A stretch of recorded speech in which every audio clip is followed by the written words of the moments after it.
Welcome to online classes. तो आज हम करेंगे हमारा पार्ट नेक्स्ट। इस नेक्स्ट पार्ट में हम क्या करेंगे, हम करेंगे समय और इतिहास के कालखंडों पर विचार।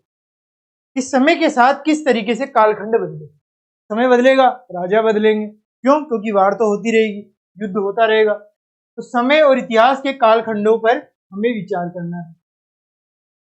चलिए करते हैं वन बाय वन।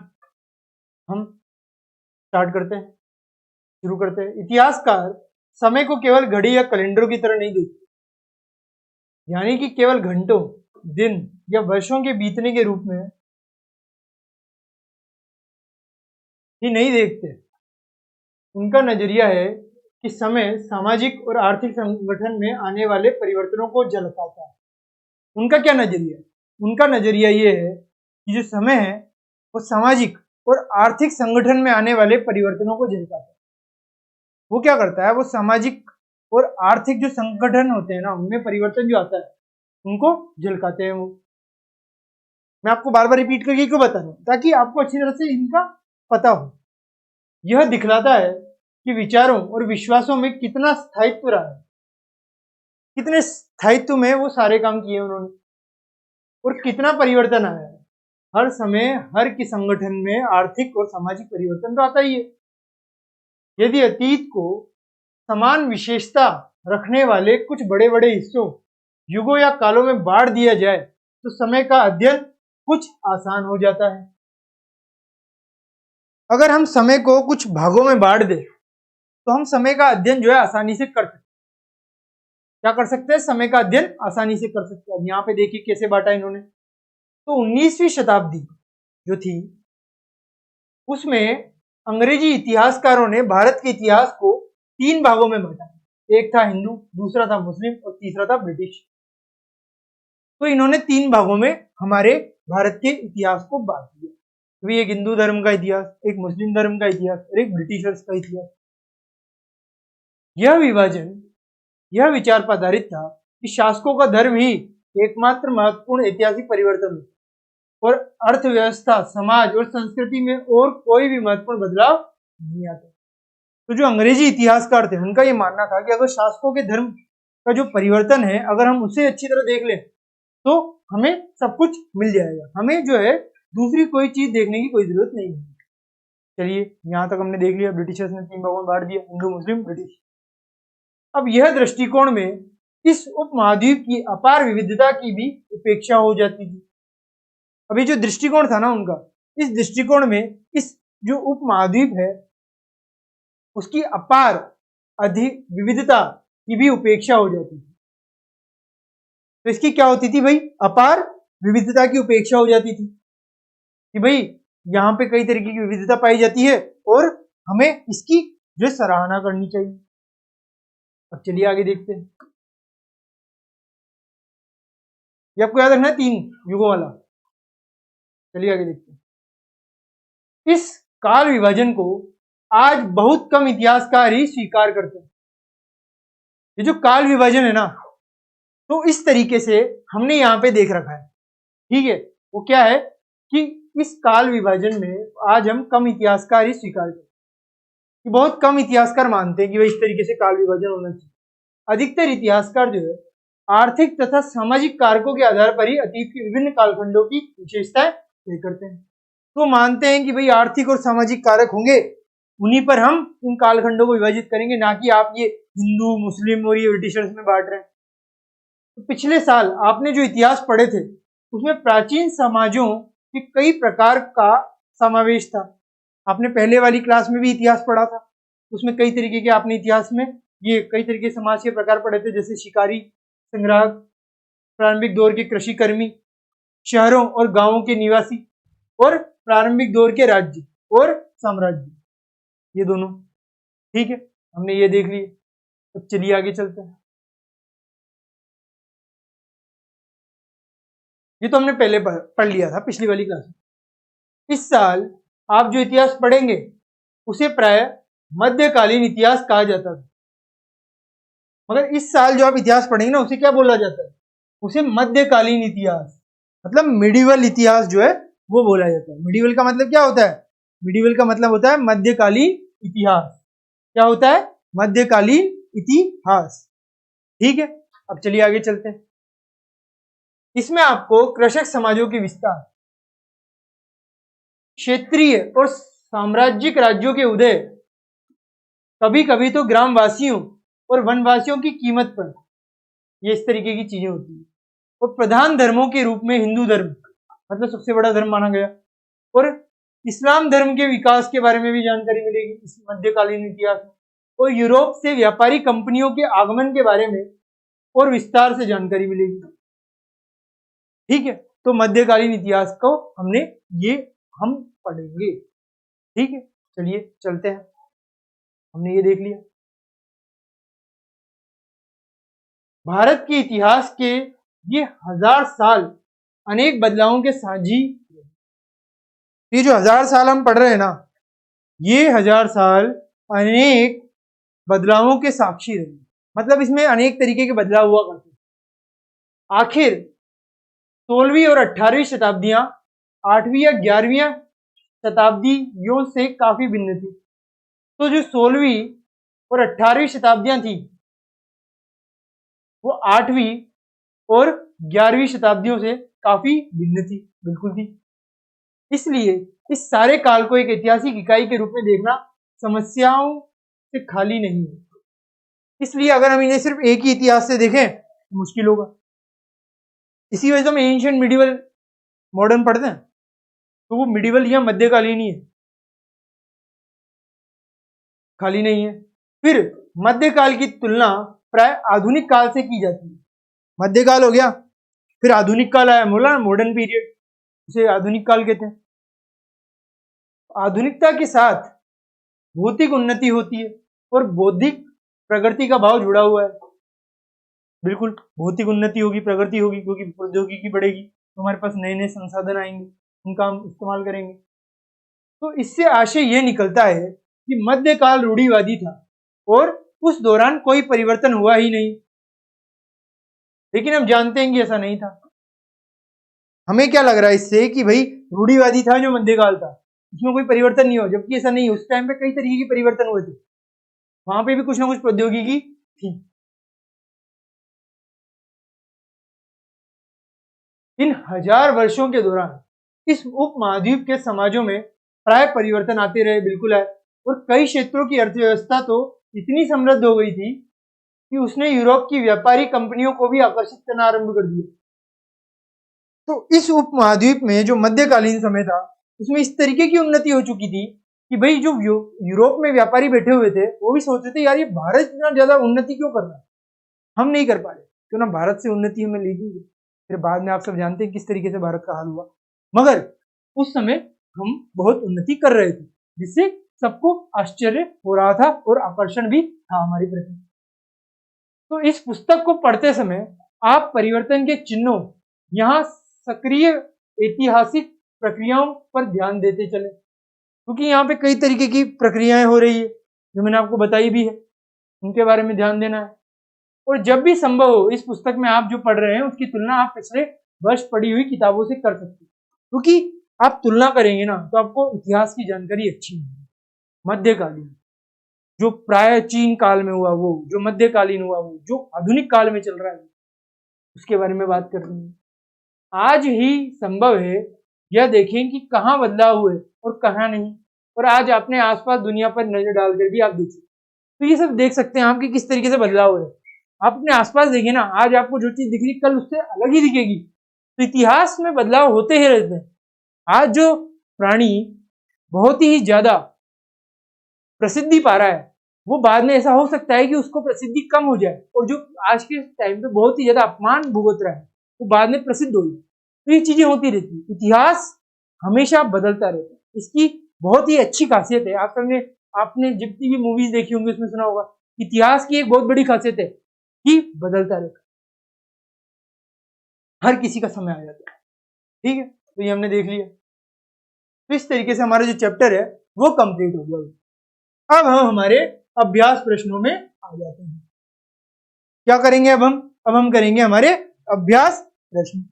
ठीक है, चलिए करते हैं हमारे अभ्यास प्रश्न किस तरीके के, वन बाय वन हम इन्हें देखेंगे। हमने जो भी पढ़ा है आपकी बुक में ही, आप कहीं पर भी नहीं जाइए, जो भी है बुक में ही मिल जाएगा।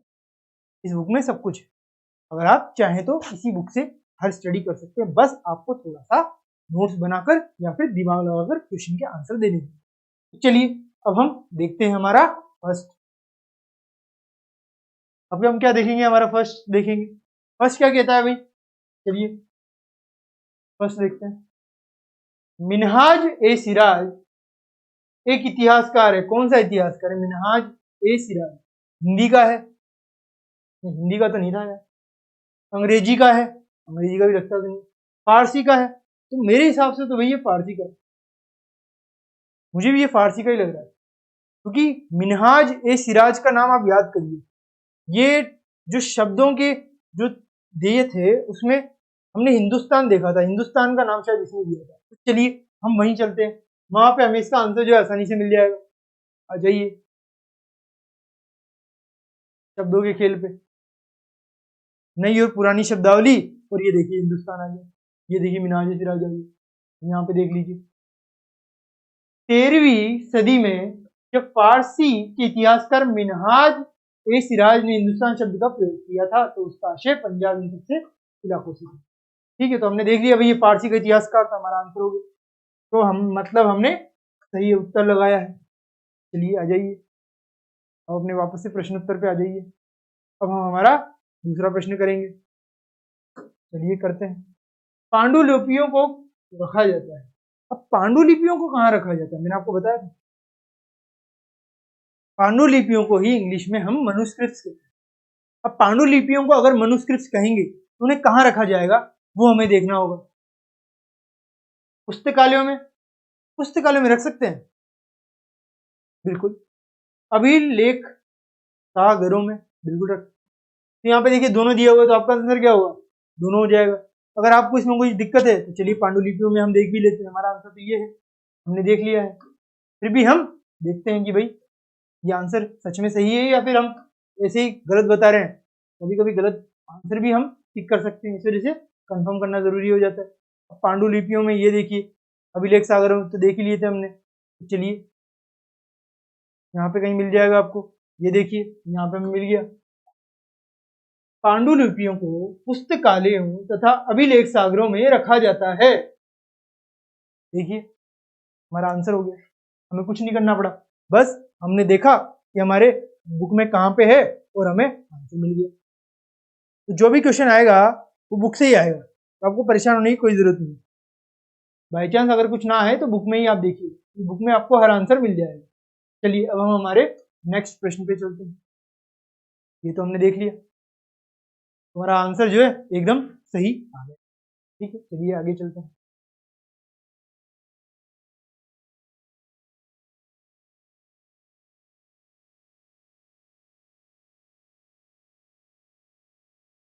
अब अगर हम आगे देखेंगे तो हमारा नेक्स्ट प्रश्न क्या है भाई?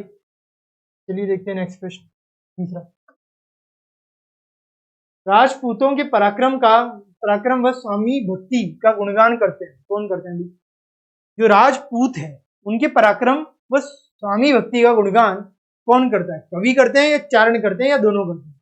मेरे हिसाब से तो दोनों ही करते हैं। मैंने आपको बताया था दोनों करते हैं, फिर भी मैं आपको किताब में बता देता हूँ कि भाई कहाँ पे करते हैं। चलिए देखते हैं।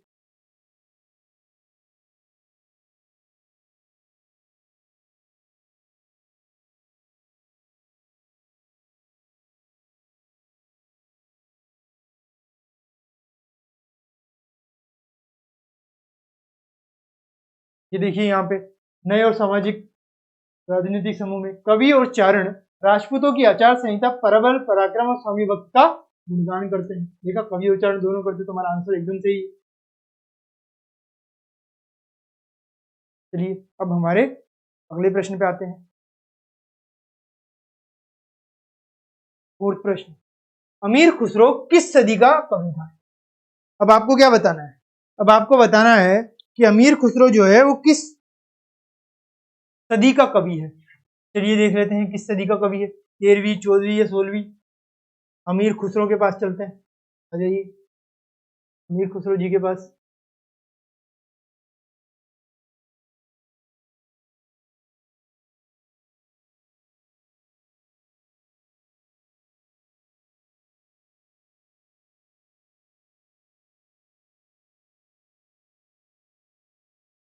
यहाँ पे देखिए अमीर खुसरो के बारे में बात करें, 1318 में कवि अमीर खुसरो।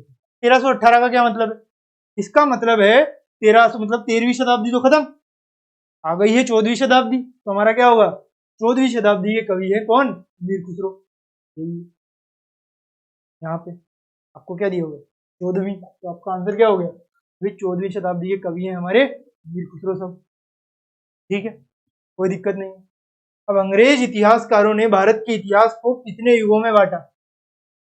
ये मैंने आपको बताया था अभी जस्ट इसी वाले पार्ट में कि 3 भागों में बांटा है। हमने यहाँ पे देखा था, ये देखिए 3 भागों में बांटा, हिंदू, मुस्लिम और ब्रिटिश। अंग्रेजी इतिहासकारों ने बांटा। ये बात यहाँ पे चल रही है। तो हमारा आंसर हो गया। अब हम हमारे फिल इन द ब्लैंक्स या फिर रिक्त स्थानों की पूर्ति करने वाले हैं। तो आपको ये दिया हुआ है कि अल इदरीसी एक क्या था, ये आपको बताना है। अल इदरीसी कौन था, ये आपको बताना है। तो चलिए, अल इदरीसी का हमें याद आता है कि भाई अल इदरीसी ने पहले मैप 1 दिया था, जो हमने देखा था। तो मैप 1 हमारे पहले पेज पे था, तो हमें आंसर भी हमारे पहले पेज पर ही मिलेगा। ये देखिए अल इदरीसी कहाँ पे है? ये देखिए मानचित्र एक बनाया था, तो अरब भूगोलवेत्ता है कौन? अल इदरीसी ने इसे बनाया था मैप 1, ये वाले मैप को। तो चलिए, हमारा भूगोलवेत्ता हो गया आंसर। ये क्या है? एक भूगोल वक्ता है।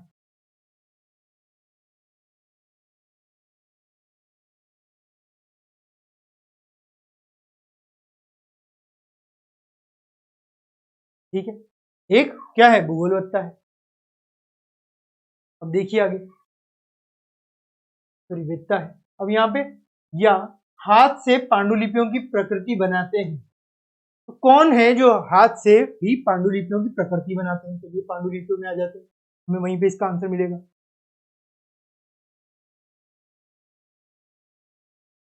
ये आगे हम पांडुलिपियों में, हमें क्या बताना है? पांडुलिपि भाई हाथ से किस तरीके से होता था।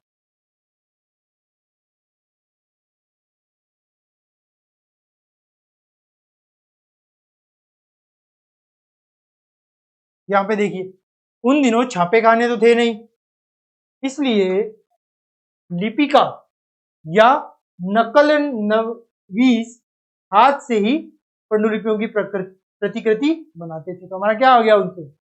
लिपिका या नकल नवीस हाथ। तो नकल नवीस और लिपिका हो गया हमारा आंसर।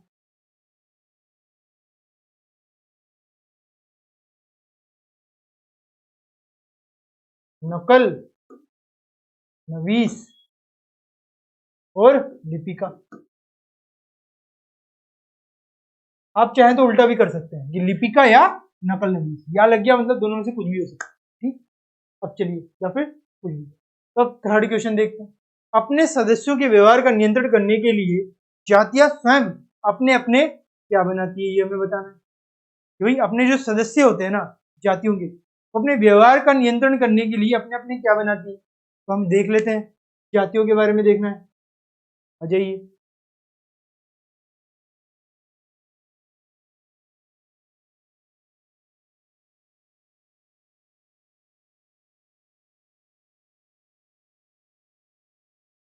हमें किस में देखना है? हमें देखना है जातियों की तरफ।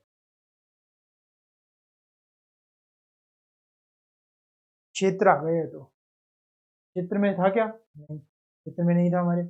क्षेत्र में ऐसा कुछ नहीं देखा था। हमने जातियों के बारे में देखना है। तो हमारा आंसर जो है नए सामाजिक और राजनीतिक समूह में देखते हैं। चलिए यहाँ पे मिलते हैं, जातियों के बारे में कहीं दिया हुआ है।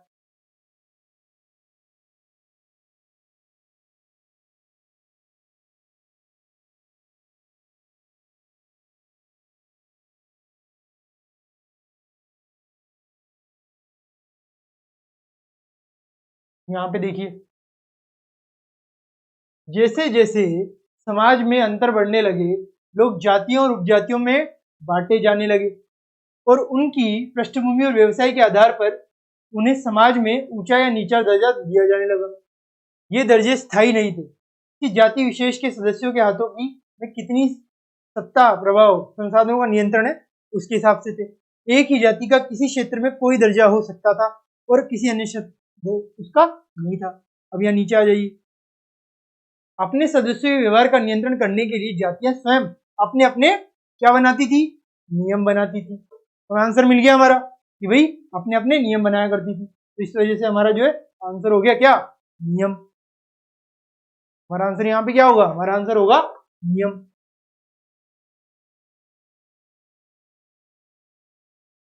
अब 18वीं सदी में वंश पतन के ढलान पर कौन था? ये हमें बताना है। इसका आंसर हमें देखने की जरूरत नहीं, क्योंकि हमें आसानी से पता है कि 18वीं शताब्दी में मुगल जो है वो वंश पतन के सिद्धांत पर था। ठीक है, आसान सा प्रश्न है ये हमारा, इस वजह से ये यहाँ पे हो जाता है। अब चलिए आगे। संस्कृत ग्रंथों के ज्ञान के कारण समाज में किसका आदर बढ़ा? अब आपको ये पता है कि संस्कृत ग्रंथों का ज्ञान किसे था? मैंने बताया था कि संस्कृत ग्रंथों का ज्ञान ब्राह्मणों को था, तो कारण समाज में ब्राह्मणों का आदर बढ़ा। वे आदर होता था, बड़ा आदर होता था। ठीक है, ये हमने देख लिया। अब आगे देखते हैं हमारा सही मिलान कीजिए। चलिए देखते हैं सही मिलान कीजिए में क्या दिया हुआ है। ब्राह्मण दिया हुआ है। ब्राह्मण क्या थे? संस्कृत ग्रंथ, तो हमारा ये मिलान कर लिया। अल इद्रिसी क्या था? भूगोलवत्ता, ये हमने मिलान कर लिया। राजपूत कौन थे? वो क्षेत्रीय वर्ण के थे, यहाँ मुलाकात कर लिया। और जिया उद्दीन बरानी, मैंने आपको बताया था वो एक इतिहासकार था जिसने कई सारी प्रतिलिपियां बनाई थी। तो ये हमारा मिलान भी हो गया। अब हमें सही या गलत पे टिक करना है। अब हमें क्या करना है? अब हमें सही और गलत पे टिक करना है। तो देखिए पहला प्रश्न, मिनहाज ए सिराज 13वीं सदी का फारसी इतिहासकार था। हमने देखा था मिनहाज ए सिराज के बारे में, कहां पे देखा था? यहाँ पे आ जाइए। फारसी इतिहासकार था मिनहाज ए सिराज। अब हमें ये देखना है, क्या देखना है? अब हमें ये देखना है कि भाई ये 13वीं सदी का था या नहीं। फारसी इतिहासकार था ये तो पता लग गया। अब ये देखना है भी सच में 13वीं सदी का था या फिर किसी और सदी का था। चलिए आ जाइए मिनहाज वाले में, हिंदुस्तान वाले में आएगा। यहाँ पे आ जाइए मिनहाज, ये देखिए 13वीं सदी में जब फारसी इतिहासकार मिनहाज ए सिराज। तो हमारा आंसर क्या हो गया? 13वीं सदी वाला, एकदम सही। तो मिनहाज ए सिराज 13वीं सदी में का एक, मगर यहाँ पे देखिए इतिहासकार बोला है और वहां पे क्या है? इतिहासकार है। तो कुछ चीजों का ध्यान हमें बहुत ज्यादा रखना होगा, तभी जाके हम उनका आंसर दे पाएंगे। इतिहासकार मतलब हम सही है। बार बार चेक करना इसी वजह से जरूरी है, क्योंकि कुछ ना कुछ गलती हो सकती है। मतलब ये सही है। अब आगे देखते हैं। धनी व्यक्ति शासक मठ मंदिर पांडुलिपियां एकत्रित करते थे, ये हमें देखना है। ये हम क्या करेंगे, ये मैं आपको होमवर्क में दे दूंगा। हमने इतने सारे क्वेश्चन किए तो आपको ये बताना होगा, ये आपको बुक में मिल जाएगा।